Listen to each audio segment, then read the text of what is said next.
السلام علیکم. پہلے آپ یہ ویڈیو دیکھ لیجئے. اس پہلے شخص کے پاس جا رہے ہیں جسے نون لیگ کی طرف سے جنت کا ٹکٹ جاری ہوا ہے، تو ہم اسے ٹکٹ جو ہے وہ جنت کا وہ ہم آپ کو شو کرا دیں. یہ ٹکٹ ہے جنت کا جناب، یہ بھائی کو آیا ہے نون لیگ کی طرف سے، تو ہمیں پیش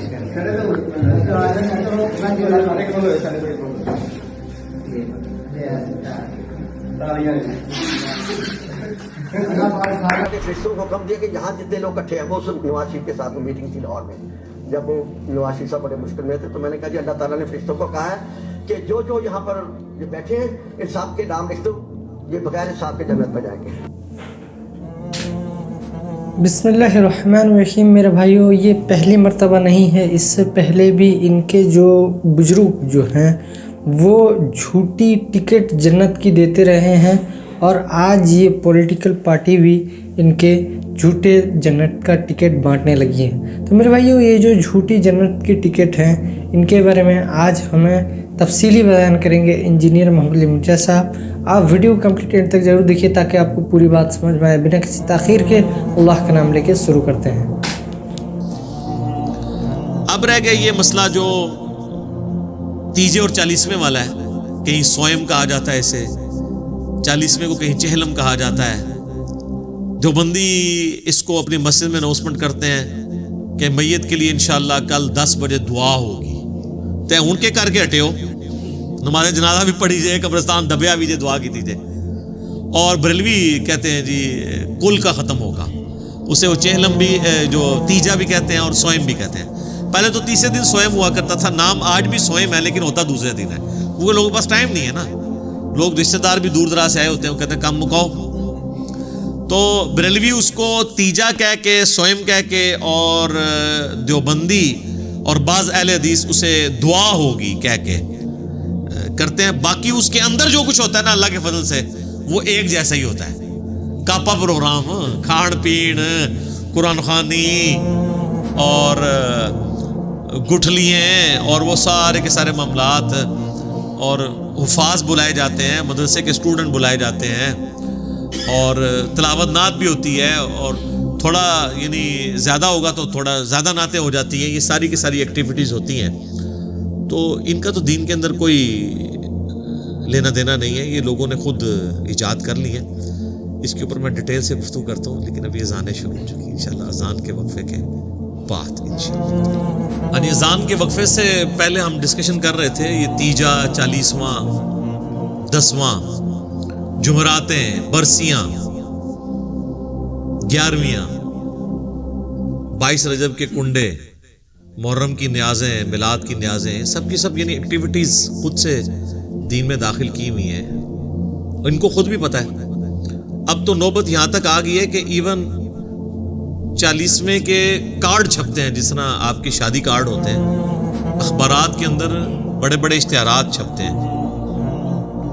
اچھا، یہ ہم کو مذاق اڑانے کے لیے نہیں کہہ رہے. اگر یہ سب کچھ جائز ہوتا نا، اس کے لیے ساری ایکٹیویٹیز آپ کریں، جو بھی ماڈرن طریقہ اڈاپٹ کریں.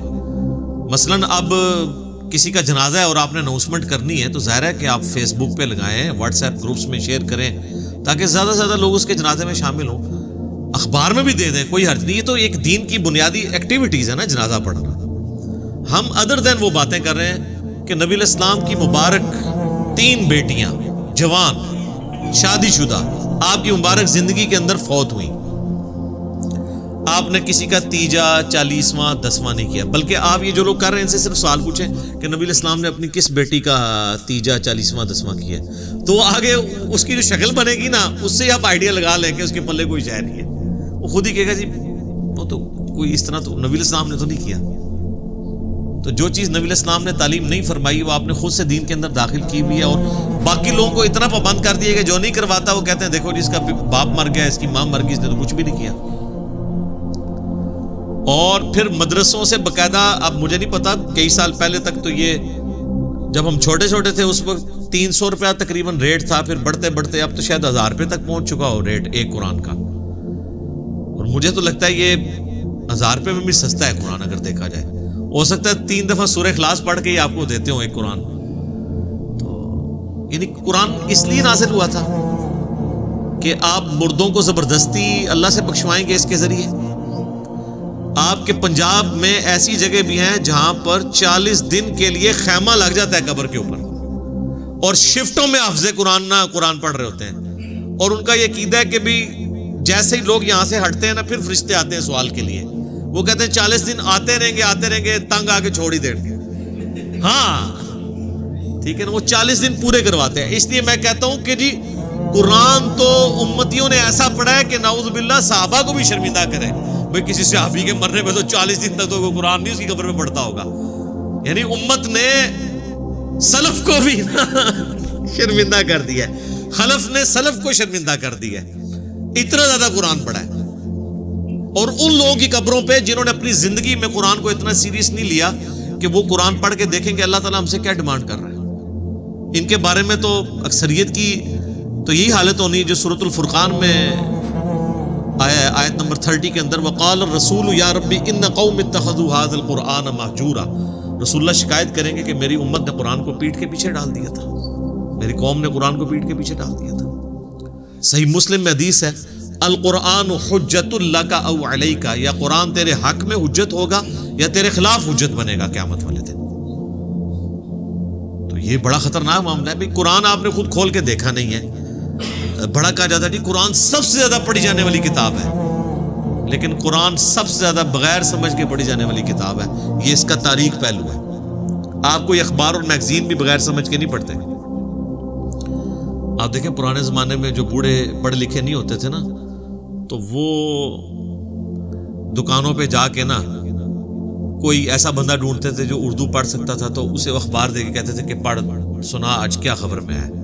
لیکن وہ جن بابوں کو آپ یاد کرتے ہیں نا، ان بابوں کے بارے میں آپ کو یہ کبھی نہیں ملے گا کہ انہوں نے کبھی قرآن پکڑ کے مولوی کو دیا ہو کہ پڑھ بتا مجھے بتا اللہ نے کیا لکھا ہے. بزرگ ساڑھے ماشاءاللہ جتنے بڑے پرہیزگار سے سانو پتہ ہے، لوگ ویسے بزرگوں کو یاد کر کر کے روتے ہیں. اسلام نے جتنا اچھا دور یہ دیکھا ہے نا صحابہ تابعین تبع تابعین کے بعد، پچھلی 1000 سال تاریخ میں اسلام پہ اتنا اچھا دور نہیں آیا کہ ہر بچے کے موبائل میں قرآن بخاری مسلم ترجمے کے ساتھ موجود ہے. ہمارے تو بزرگوں نے کیا، ان کے ٹیچرز نے جن سے وہ قرآن پڑھا کرتے تھے وہ بھی خالی ناظرہ ہی ہوتے تھے.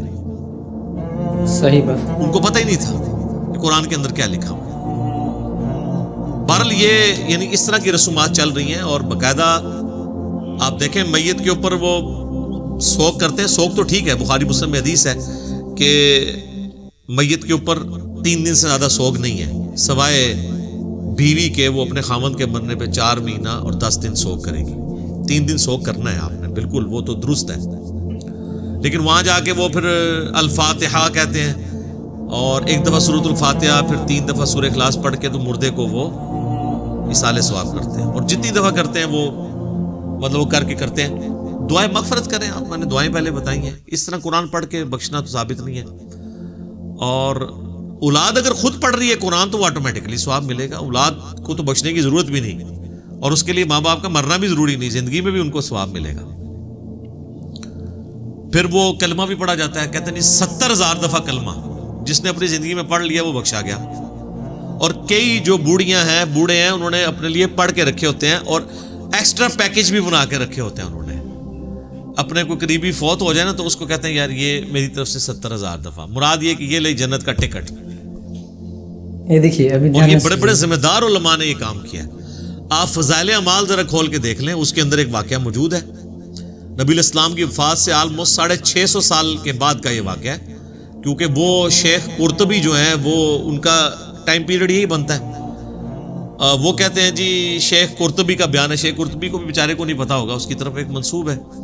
شیخ زکریا کاندھلی فضائل اعمال میں لکھتے ہیں کہ انہوں نے نا وہ ایک ایسے نوجوان سے ملے کہ جسے کشف ہو جایا کرتا تھا کہ کون جنت میں ہے اور کون جہنم میں. اللہ نعوذ باللہ. صحابہ کو نہیں ہوتا تھا. آپ حدیث سن چکے ہیں بخاری مسلم کی کہ وہ نبی الاسلام کی برکت سے وہ جو 2 قبر والوں کے اوپر جو ٹہنی کی وجہ سے عذاب کی تخفیف ہوئی، صحابہ کو نہیں پتا چلا کہ اس کے اندر کیا ہو رہا ہے. حضور نہیں بتایا. بلکہ مسلم شریف میں تو الفاظ ہیں آگے کہ میں نے ارادہ کیا کہ میں اللہ سے دعا کروں کہ تمہیں عذاب قبر سنوا دے، لیکن پھر مجھے ڈر ہوا کہ تم اپنے مردوں کو دفنانا چھوڑ دو گے. تو صحابہ نے تو سنا بھی نہیں, دیکھنا تو بڑی دور کی بات ہے. ابھی یہ جنت کی ٹکٹ والی بات میں بخاری اور مسلم دونوں میں حدیث ہے, ایک مدعم نامی غلام تھا حضور کا جو آپ کے سواری کا کجاوا کسا کرتا تھا. غزوہ خیبر کے موقع پر ایک نامعلوم تیر لگا اور وہ شہید ہو گیا. صحابہ نے کہا یہ تو سیدھا جنتی ہے, حضور کا خدمت گزار ہے, ظاہر ہے جی ہم بھی ہوں تو یہی کہیں. آپ فرمایا تم جنت کی بشارت دے رہے ہو, اس نے مال غنیمت سے ایک چادر چوری کی تھی, اللہ نے مجھے دکھایا وہ آگ کی بنا کے اس پر ڈال دی گئی ہے. اب باقی اصحاب میں سے اگر کسی نے ایک رسی بھی چھوٹی سی یہ سمجھ کے اٹھائی کہ مال غنیمت میں اس کی کیا ویٹیج ہے اور گھر لے گیا تھا, فوراً گھروں کو باغے لا کے حضور کے پاس جمع کروائی کہ بھئی یہ آپ ہوتے تو آپ کہتے جو کچھ بھی ہے تیرے محبوب کی امت سے ہے. تو محبوب کے ساتھ جو ڈائریکٹلی اٹیچ بندہ ہے اس کو اس نسبت نے کام نہیں دیا جب اس نے کام غلط کیا, کیونکہ محبوب کے ساتھ تو آپ کی رشتہ داری ہو سکتی ہے, اللہ کا کوئی رشتہ دار نہیں ہے سر, اللہ کے ساتھ کسی کی رشتہ داری نہیں ہے. آپ جو مرضی لوگوں کے بارے میں فیصلہ کریں. بال وہ شیخ قرطبی کہتے ہیں کہ جی اس نے نوجوان نے چیخ ماری, اس نے کہا میری ماں کو جہنم کی جانب لے کے جا رہے ہیں فرشتے. تو وہ شیخ کہتے ہیں کہ میں نے دل میں ارادہ کیا کہ میں نے یہ سنا ہے کہ جو 70,000 دفعہ کلمہ پڑھ لے اس کی مغفرت ہو جاتی ہے. تو کہتے ہیں میں نے اس کی تصدیق کرنی تھی کہ یہ جو کہتے ہیں نا آواز آئی, پتہ نہیں یہ آواز ٹھیک آئی ہوئی ہے کہ غلط, قرآن حدیث میں تو کہیں نہیں ہے. تو کہتے ہیں میں نے دل ہی دل میں نا وہ 70,000 دفعہ کلمہ پڑھا ہوا TCS کروا دیا کوریئر سروس کے تھرو, اور دل میں نے نیت کی کہ میں اس کی ماں کو بخشتا ہوں. کہتے ہیں تھوڑی دیر بعد وہ نوجوان مسکرانا شروع ہو گیا کہ وہ 70,000 دفعہ کلمہ اس سے پہنچ گیا, اس کی وجہ سے اس کے لیے جنت کا فیصلہ ہو گیا. اور شیخ فرماتے ہیں مجھے اس واقعے سے 2 چیزوں کی تصدیق ہو گئی. ایک تو یہ تصدیق ہوگی کہ یہ صاحب کشف جو ہے یہ صحیح ہے, واقعی اس نے دیکھا ہے, یعنی وہ جہنم سے جنت کا فیصلہ ہوا ہے. دوسرا مجھے یہ بھی تصدیق ہوگی کہ 70,000 دفعہ کلمہ اگر کسی کو TCS کروا دیا جائے ارجنٹ میل سروس کے تھرو تو اس کی وجہ سے اس کی مغفرت ہو جاتی ہے. یہ ان کا معیار ہے چیزوں کو چیک کرنے کا, کہانیاں بنانے کا, ان میں رنگ بھرنے کا. تو سر جب آپ لوگوں کو یہ چیز بتائیں گے تو لوگ تسبیح پہ لا الہ الا اللہ کلمہ ہی پڑھیں گے نا, پھر قرآن تو نہیں ترجمے سے پڑھیں گے. اتنی ٹینشن لینے کی کیا ضرورت ہے کہ قرآن ترجمے سے پڑھو, پھر اس پہ عمل کرو, پھر اس کی تبلیغ کرو. اس کی بجائے چپ کر کے 70,000 دفعہ کلمہ پڑھ لو, دیٹس آل.